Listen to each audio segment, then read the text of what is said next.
So welcome everybody. This is our second virtual conference. We're so glad you could join us today. We are reflecting on the past while we reimagine the future. You're going to see a lot of great sessions today to go ahead and help you out. Good morning. Morning. We're going to help you out with some different topics. You've got plenty of sessions to attend today. And I just want to introduce myself. My name's Heather Williams. I work for the adult academic program of Robbinsdale area schools. I'm also proud to serve as the chair of our SPARC committee.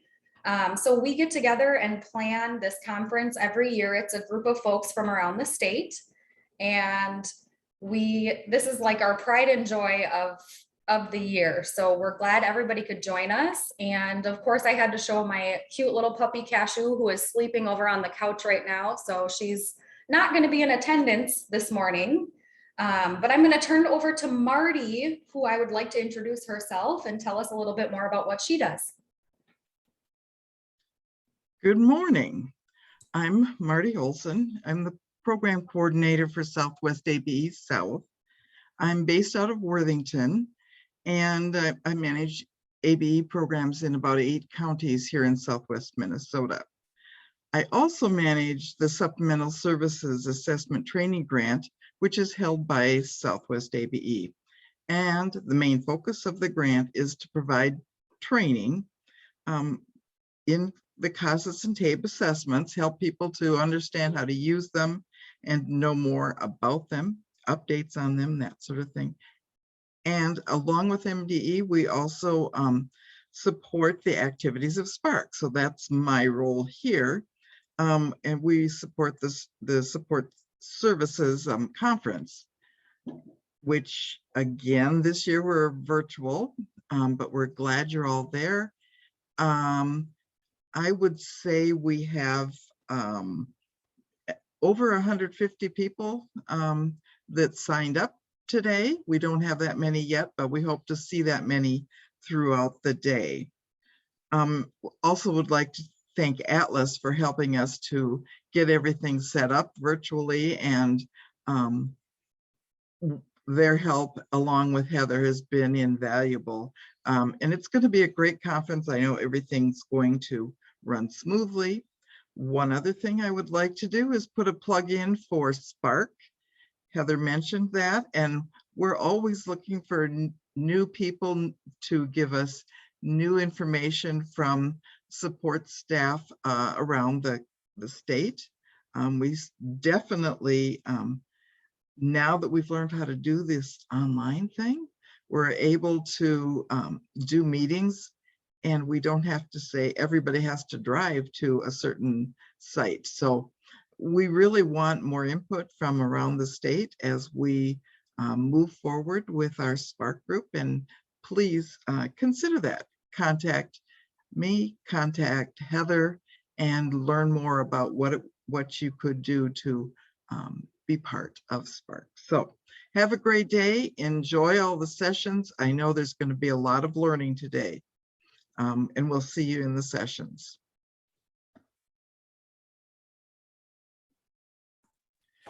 Good morning, everybody. Thank you so much, Marty. Thank you, Heather. My name is Brad Hasskamp, and Jodi, my colleague, and I are going to provide an overview of Minnesota adult education to kick off our conference today. First, though, I want to make sure that we thank the SPARC committee. So maybe if you can find your reaction towards the bottom of the screen and maybe the applause, let's give a big round of applause to the SPARC committee, to Heather Williams for chairing the conference and chairing the committee, for Marty, Southwest ABE for sponsoring this work, for all of the conference planners on the SPARC committee, for all of the great work that you do year round, and to Atlas, Marisa, and everyone for providing technical assistance and being our technical host for the sessions. Thank you to SPARC, thank you to Heather, thank you to Marty and Southwest ABE and Atlas for all of the wonderful work that you do. I also want to put a thank you to all of our presenters and for all of you for being here today. So as we get started, let's, I want to make sure we introduce the adult education staff. So Jodi and I will introduce ourselves, and I'll quickly introduce the others on our team. My name again is Brad Hasskamp. My pronouns are he, him, and I am the State Adult Education Director. Morning, everyone. My name is Jodi. My pronouns are she, her, and I am the Program Quality Specialist on the MDE team. Excellent. Also on our adult education team, we have Julie Dinkow, who is our transition specialist, Astrid Leiden, who is our professional development specialist, Alice Smith, who is our GED records and administrative support specialist, Neil Allard, our communications and administrative support specialist, and we will be adding a new team member later on this year as well, so stay tuned there. But an excellent team. I'm very thankful for the team that I work with at MDE. I also am very thankful for our ABE Support Network, our Adult Education Support Network. These 6 entities provide so much support for local programs and ensure that we operate smoothly as a system. And I'm just so thankful for the intense and outstanding work that each of these support network providers do. First, we have Literacy Minnesota that provides technology and volunteer training and outreach services. We have Atlas through Hamline University that provides our professional development support and coordination. Literacy Action Network is our state adult education member network, and they also provide services for program quality and administrator support. And then Southwest ABE provides assessment training and a new grant this year on racial equity in adult education. And PANDA, through Robbinsdale Public Schools, it provides a lot of support for disability resources and assistance for local programs. And one that you may not know very well, the Minnesota Association of Workforce Boards, who provides a lot of transition support and a lot of support with our workforce development partners. And so they're a very helpful support network provider, but maybe one that you don't see as often as the other ones. So in our overview today, we have a couple, 4 main topics that we'd like to cover. First, we have some announcements and updates for you. Then we'll talk about funding, grants, and contact hours.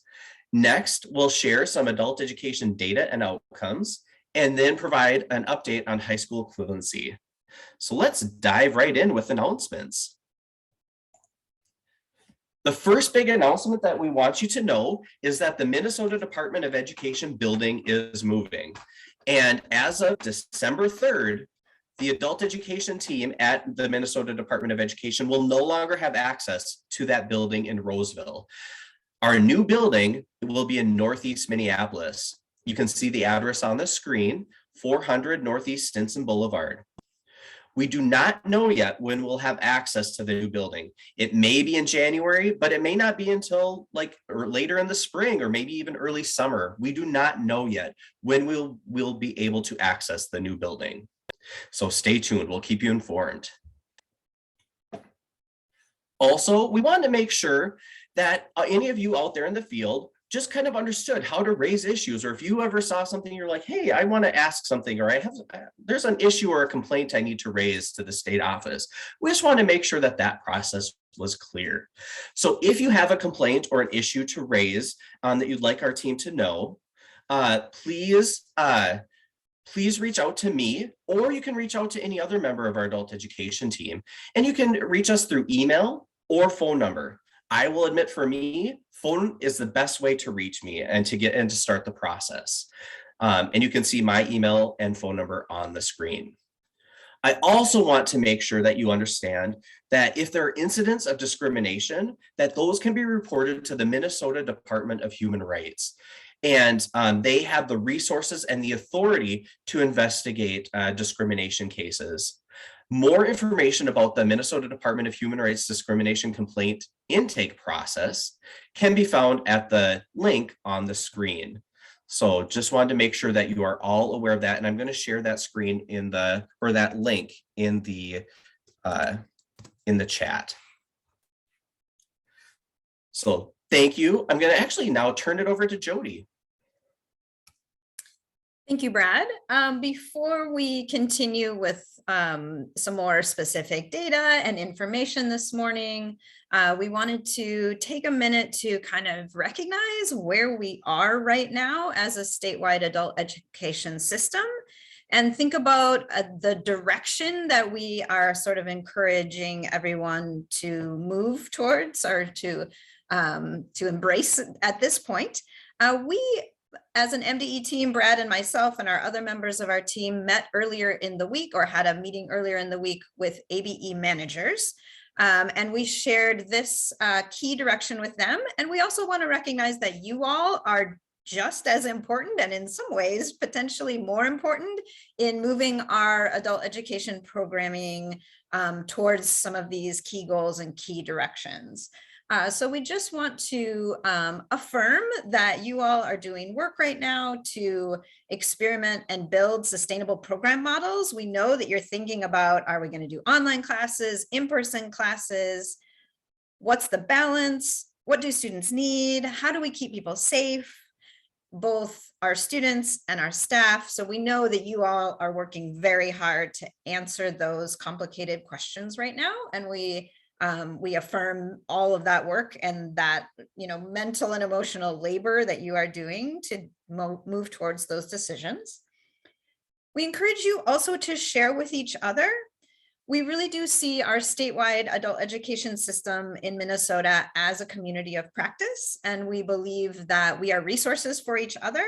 So we hope through this conference today and by becoming a connected part of our field that you find ways to share with each other, both the people that you work with immediately and maybe folks who work in similar positions in other adult education programs across the state. So we encourage and affirm sharing. And we really believe that our key direction, and this is not a shift, it's just something we continue to do, is that we need to focus on our learners and the community members that we serve need to always be at the center of decisions that we are making. So we know some specific ways you all are thinking about that and working on that is thinking about recruitment, bringing in the people who need services, thinking about persistence. How do we help students stay once they have started and continue and work through to their goals?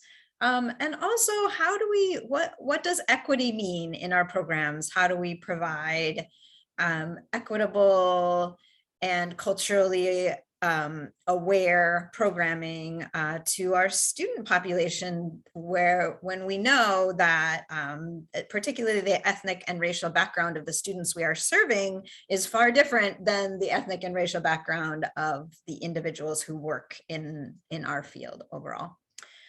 So we thank you for the work that you're doing there and how you are amplifying learner voices and learner needs and always advocating for learners to be the center of what we do. So we just kind of wanted to ground our conversation today in that message.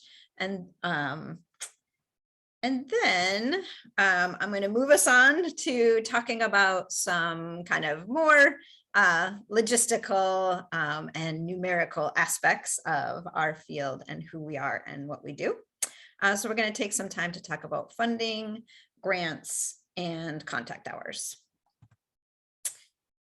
So I know that you all, many of you probably think a lot about contact hours. We know that contact hours are important for our field. It's a way we track and record how we provide services to our community. And we also know it ties to funding.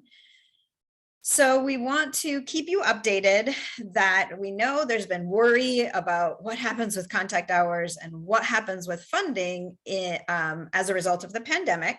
And for the last couple of years, you probably know if you've been around that we allowed programs to use contact hours from before the pandemic. So from March 19th to March of 2019 to March of 2020 for funding purposes. We gathered a group of adult education folks earlier this year. We called them the Contact Hour Reporting Working Group to say, how should we treat that this year? What's the best way to try to make sure that we have as much security as possible with funding. And so the recommendation of that group is to continue offering the option for programs to be able to use those pre-pandemic contact hours for the upcoming year's funding. Or if actual contact hours are more, then the program would have the option to use those. So that is the recommendation, and that recommendation was endorsed by Literacy Action Network, which is our professional organization for Minnesota adult education. And Brad and I are currently working hard to advocate for this idea at the Minnesota Department of Education and with the finance team there, government relations, and executive leadership at MDE. So we are hopeful that this will be approved, and it will be our approach for next year. And we will be sure to let everyone in the field know when we have official, complete confirmation of that.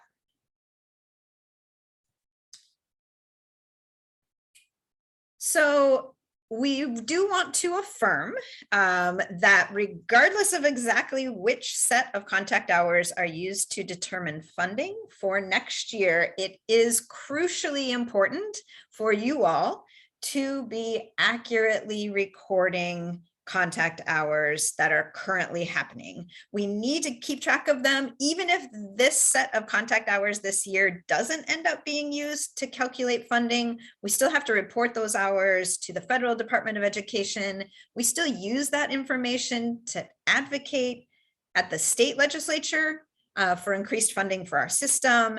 And it's important data to have as we show the community and our other partners the work that we do. So regardless of what happens with funding, please always continue to be very mindful of accurately recording contact hours in SID.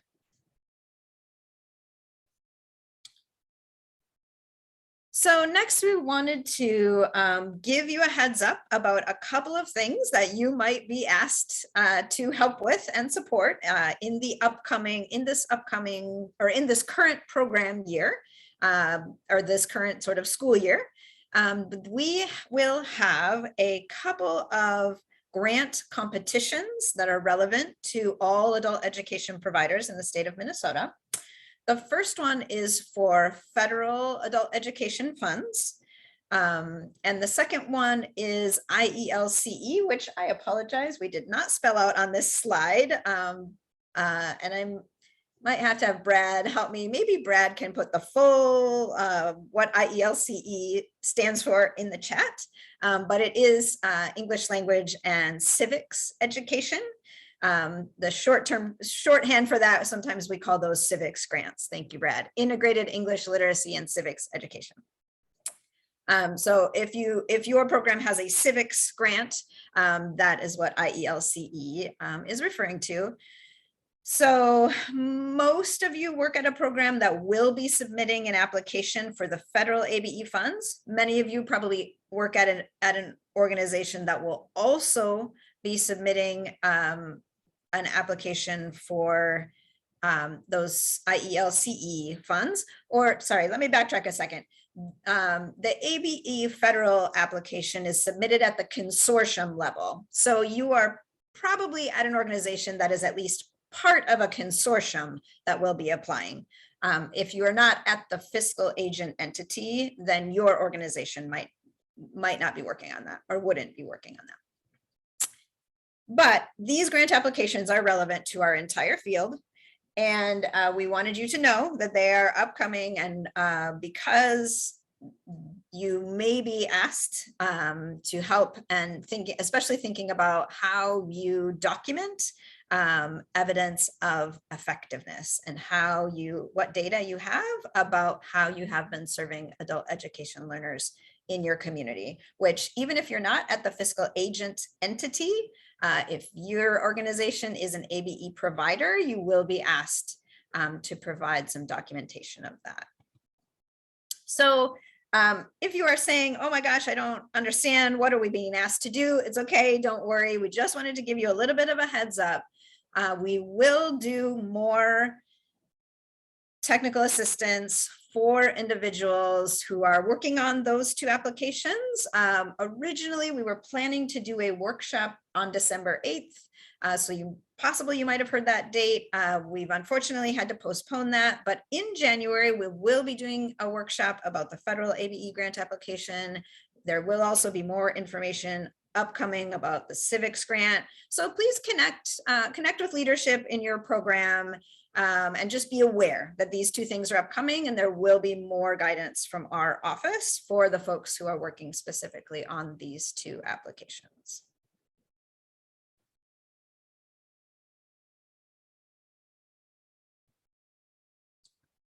All right, so I'm going to keep us going here and shift into talking about some data and outcomes that are relevant to our statewide adult education system here in Minnesota. So a couple of documents that you should know about, and Brad is going to work on putting these things in the chat if you'd like to look more. The MNABE report card is an annual document that our office puts out that lists data for all of our 39 ABE consortia in the state of Minnesota. And it ranks different consortia based on different measures. It gives data about measurable skill gains, or what we sometimes call level gains, about post-testing rates, like what percentage of students have received a post-test, retention rates, like how long are students sticking around in programming, and also some information about funding. So we encourage you to check that out if you're interested. However, we also want you to know that this is just a tool. It's a way to get information. It's a way to compare your consortium to other consortia, but it's not the only way to measure success. And we also want you to know it's not tied to funding. So just rest assured that, if your consortium falls low on one of those scales, it doesn't have any implication on your funding. You should be asking some questions about that data perhaps, but it's not tied to funding. So at this point, I'm going to turn it back over to Brad to talk about some more outcomes.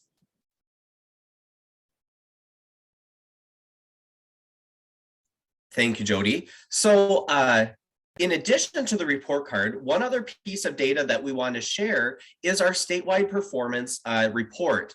This is a report that really just looks at the statewide level. How did we do according to all of our indicators of success identified in the Workforce Innovation and Opportunity Act?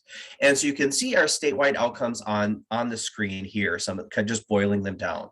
First off, it's just helpful to know this isn't one of the WIOA indicators, but it's helpful to know how many participants did we have this year compared to last year. And this year we had just over 20,000 participants, whereas last year we had just over 30,000. So we had a drop. Obviously, the pandemic, everything, and there's a lot of disruptions that occurred over the last year that explains a lot of that drop in participation. You'll also see the pandemic did have, and with the disruptions last year, we saw it impact all of our WIOA indicators, maybe in some ways. With measurable skill gain, we did see a drop of about 13 percentage points. And you can see that 23% of our participants had a documented measurable skill gain. Just over 34% of our exited participants had a job at 6 months after exit that we could prove. And 1 year after exit, we had more than just over 35% of our exited participants that were employed in the state of Minnesota. Median quarterly earnings were just over $6,000 increase from last year, and we met our target for both median quarterly earnings and for employment 1 year after exit. And then the credential rate, we saw our numbers jump about almost 6% from last year, and that is kind of looking at those that earned a diploma, how many of them were in post-secondary employed that we could document a year after earning that diploma and exiting ABE, and of our co-enrolled participants in post-secondary, how many of them had earned a post-secondary credential within a year after exiting ABE. So you can see out of the 5 major WIOA indicators, we met 2 of our 5 targets. And we just wanted to share this information again, like the report card. We understand that there's a lot of pandemic and disruptions that occurred over the last year that really affect these numbers. The COVID exemption for testing, for example, really affected our measurable skill gain numbers, but that was how we needed to adapt and evolve during that time. And so I just want to, while you might get discouraged by these numbers, I just want us to reflect on how much outstanding work that everyone did this past year, and don't get discouraged by these numbers. And we'll do better next year. I'm convinced that we will do better on these numbers next year. And we know there's so much more behind the numbers. There's so many other stories behind the numbers about the real innovations that you implemented, the ways that you served your communities, the ways that you sought and worked with participants to keep them persisting in programming beyond and in new ways that you had not persisted before, or learners had not persisted. So we want to make sure that we share this, but also think about those questions, like Jodi had said, the questions behind the numbers. What don't we see here? And let's make sure we share those stories as well. Attached, you will see that statewide performance report if you want more details on those indicators. One other piece of data that will be available for you soon is SLEDs. Unfortunately, it's not a fun toboggan that you get to ride down a hill with, but SLEDs in this case means Statewide Longitudinal Education Data System. And there are new SLEDs reports specific for our adult education system that will be available soon. And there will be reports for each consortium that will include information about our learners' activities and demographics before they came to our system, during their participation in our programs, and after they left our system. And this embeds information from Department of Corrections, Department of Employment and Economic Development, Department of Human Services, K-12 information, and other information, and our post-secondary systems. So this is a great way where you get to see more longitudinal data about our students and outcomes about our students. This information will be available early 2022, and this information will help you with your federal competitive applications as you're going forward. These reports will be accessed through the Minnesota Department of Education EDM system. That EDM system is the same system that we use for our annual reports, like SERVs, I should say, for those annual applications. So if you have access to SERVs, you also have access to EDM, but don't worry, during this training in early 2022, we'll train on how to access EDM and the reports, so stay tuned. Now let's dive into high school equivalency testing, which I also like to call the HighSEAS, high school equivalency assessments. It's important to know that GED and HighSET both are approved in the state of Minnesota and have been awarded a 8-year contract. And we will have a GED session and a HighSET session during the conference today. So if you're interested in learning more about those tests, we encourage you to attend those sessions. A little bit more about HighSET, because GED is established and implemented already in the state of Minnesota. HighSET is not yet implemented in the state of Minnesota. Now that the contract with Minnesota and HighSET is signed, we are going to work with HighSET staff over the next year to implement a new high school equivalency assessment system. This means setting up test centers, creating new policies, providing training, and other technical assistance. We also then need to work on communication, communicate with all our stakeholders, employers, post-secondary institutions, K-12, that a second high school equivalency assessment is approved. In addition, we need to set up within the Minnesota Department of Education our credentialing database, where we currently are set up to process GED-based diplomas, but now we need to be able to process HighSET-based diplomas. And we won't be able to implement testing in Minnesota until we have that credentialing database up and running. And yes, Liz, HighSET stands for High School Equivalency Test. Yep. It's one of the options, like an alternative to the GED. Okay. Regarding GED, It's important to know that we have many folks that are trying to obtain their GED records, and we do have a new GED records request form available on the NDE website. Thanks to Neil Allard, our wonderful new staff person working on communications and administrative support. You can find the new GED records request form on the link at the website. I'm going to post the link in the chat so you can find that record as well, or you can find that page and that new form. And it's important to also remember that GED records from Minnesota can be sent via email or US mail. Please note, we prefer for records to be sent via email, and in the new form, it's clear to identify if you want it sent to an email, if you want the GED records sent to an email address. Those can typically be received within a week or in a week. Any requests that are being asked to be sent out via US mail, typically those are taking 3 to 4 weeks to receive at this point. Also, record requests submitted to us should be emailed or faxed. You cannot come to MDE, and especially when we're moving, but you will not be able to come out to the Minnesota Department of Education physical building to drop off requests or to pick up records. All record requests must be emailed or faxed in. You can also send them via US mail, but emailing or faxing is the most direct and fastest way to get them to us. And you can see the email address on the screen and our fax number on the screen. We also want to remind folks about the GED Subsidy Code, MNGED10. And that code is currently available for any GED tests. That code will reduce the cost of each test by $10, and that would be $40 max per tester. Once we get HighSEAS up and running in the state of Minnesota, this subsidy will also apply to HighSEAS testers in Minnesota. So stay tuned on that as well. At this point, I'm going to turn it over. Don't worry, there will be some time here for questions, we hope, but I want to turn it over to Jodi.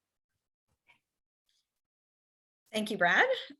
So that is most of the key content that we wanted to share with you today. But we do want to give you some information about how you can stay informed about this kind of information. If some of what you heard today from me and Brad, you thought, wow, how do I know about this? Well, here's how you know. So one thing you can do is to make sure that you are signed up for the ABE Connect newsletter. This is a place where information is shared about professional development, training, resources for all of our practitioners in Minnesota adult education programs. The sign up to get yourself on that email list for the newsletter, there's a link here, and Marisa has also put it in the chat. That comes out to you weekly, generally every Tuesday. So hopefully many of you listening are already on that. But if you're not, go ahead and sign up. And then just also keep in mind that on the Atlas website, so again, Atlas is our professional development provider in the state of Minnesota for our adult education system. And Atlas is helping today with this event to make sure the tech stuff runs smoothly. So another thing that Atlas does is to maintain an event calendar that shows all of the different opportunities for different kinds of training and different kinds of support that are available to everyone in our field. So if you're not familiar with that, take a moment to look at the Atlas website and specifically at that event calendar as ways to make sure that you have all the information you need and have training and resources and support relevant to everyone in our statewide system. So at this point, we really want to thank all of you. We know that in order for adult education programming to be successful, it requires many different levels and layers, and that you all are in many cases on the very front lines. You are sometimes, or maybe often, the first point of contact for potential learners, and the interactions they have with you may be critical for their decision of whether or not to actually launch into their furthering their education as an adult. So we just recognize how important and how valuable you are as support staff for our system. And we really want to thank you for your work, for your energy, for your ideas, and for everything that you bring to programming. And we hope that today's event can help you feel supported and valued in our statewide system here in Minnesota.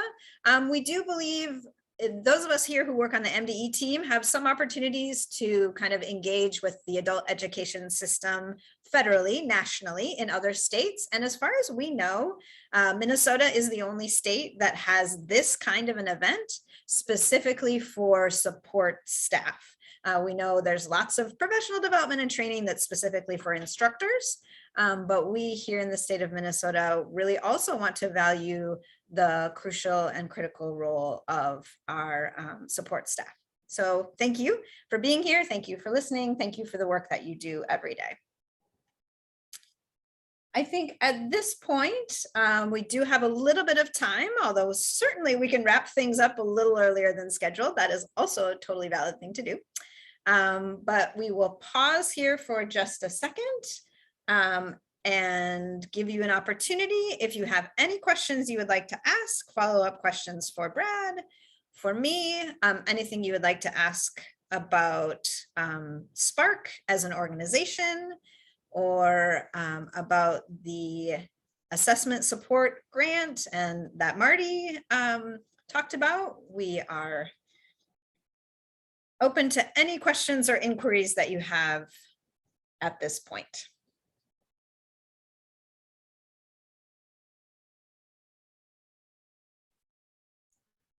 If you have any questions, feel free to click to raise your hand, or you can type your questions into the chat.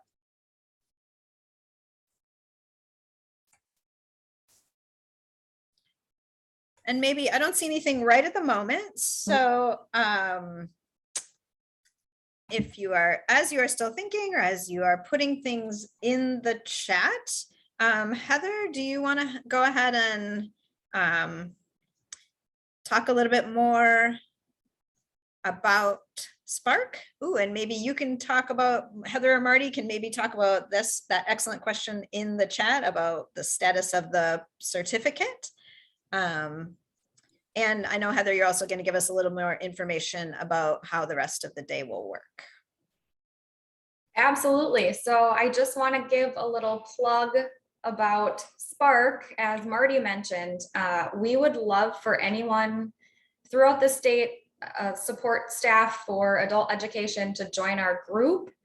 We meet monthly, and like I said, we talk about a lot of different adult education subjects, and if new things are coming through from the Department of Education staff, we get together and discuss those. So we're kind of a cool group. We're on the cutting edge of trying to figure out things that we need to do to get our work done. So if you want to join the group, just feel free to let me know. Like I said, we meet monthly. We've been doing it virtually. So it's the first Thursday of every month. We meet for about like an hour, hour and a half. So not too much of a commitment, but of course, we're more than happy to have anyone join us if they'd like to. And oh, I saw Darla, your question about the professional certificate for support staff. That does exist. It has changed over. There's more information on the website. I saw Marty just posted the link in the chat there. So if you have questions, feel free to reach out to me about that. But yes, you can. There are different categories that you have to prove that you've done the work and the training in those, and then you can go ahead and submit that work to us, and we will go ahead and review it, and then you can be awarded that certificate.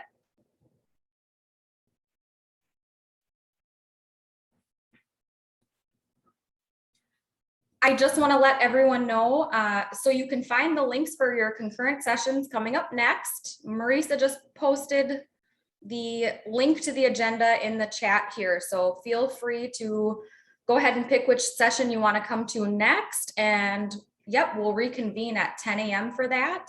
And I also wanted to let everyone know that I will be sending out the evaluation to everyone who has registered via email during the last session. So you will see that in your email right after we wrap up for today. And as always, if anybody has any sort of questions for us, please just email or reach out. We're here to support you, and I hope everybody has a great session.